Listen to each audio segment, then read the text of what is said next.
शुभं कुरु त्वं कल्याणम्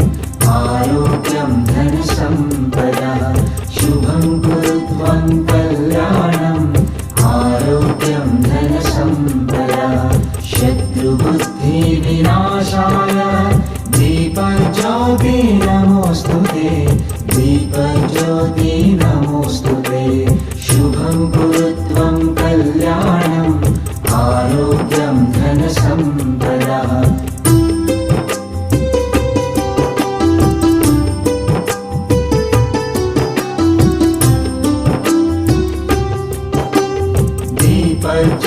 दीपज्योतिर्परब्रह्म दीपज्योतिर्जनार्दनः दीपज्योतिर्